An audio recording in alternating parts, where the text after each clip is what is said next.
again from Web Studio D. This is a quick app review for Webcomics.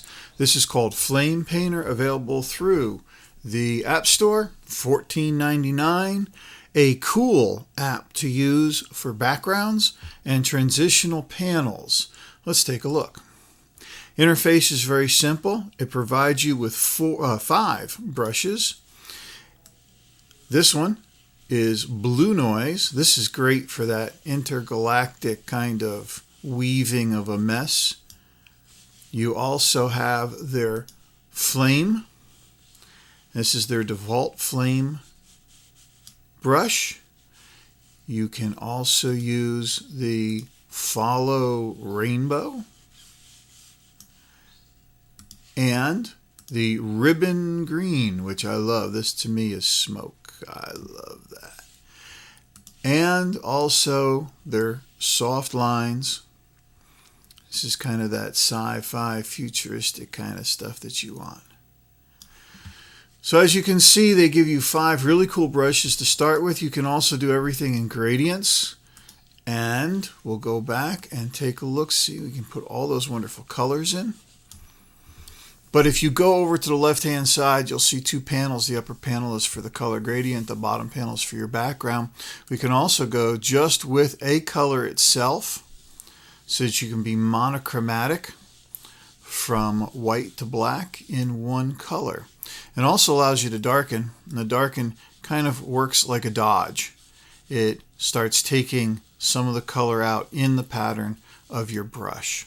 We'll go back to lighten, and it gives you the opportunity to work with hue, saturation, luminosity, and opacity.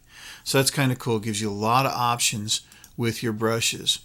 There's a clear button, which is the one I keep hitting. There's also a back and a forward button. There is an erase button and, of course, a size button so that you can zoom in, zoom out. It gives you 3 brushes. You were just looking at flame. There's one called follow.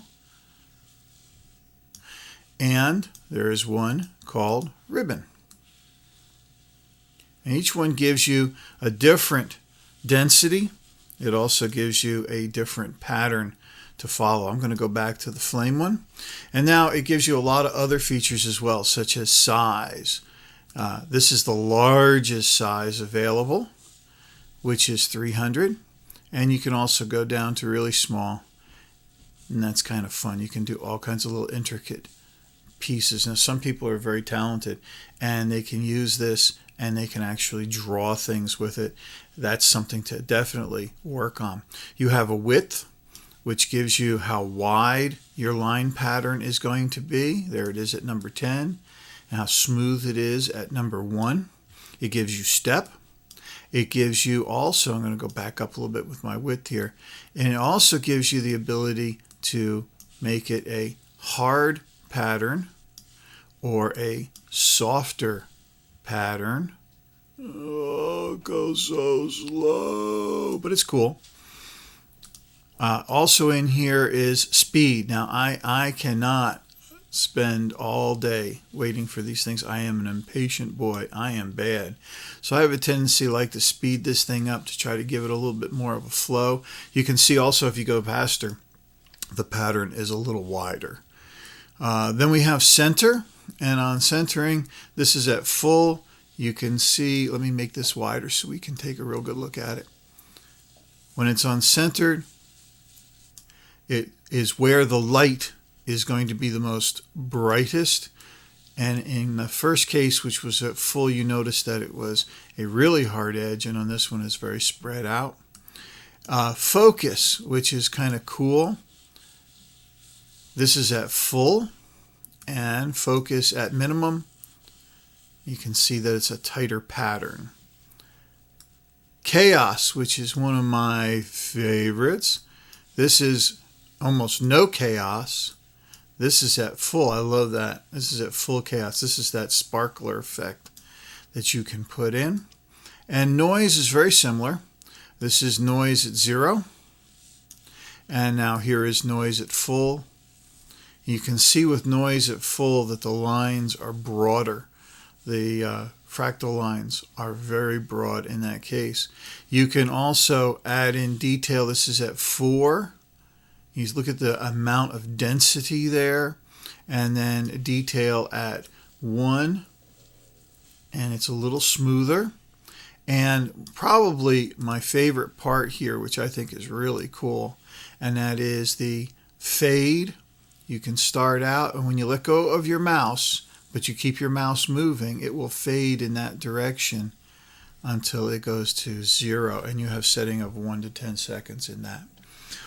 Once again, this is very exciting to use for backgrounds. It's very exciting to use for transitional panels.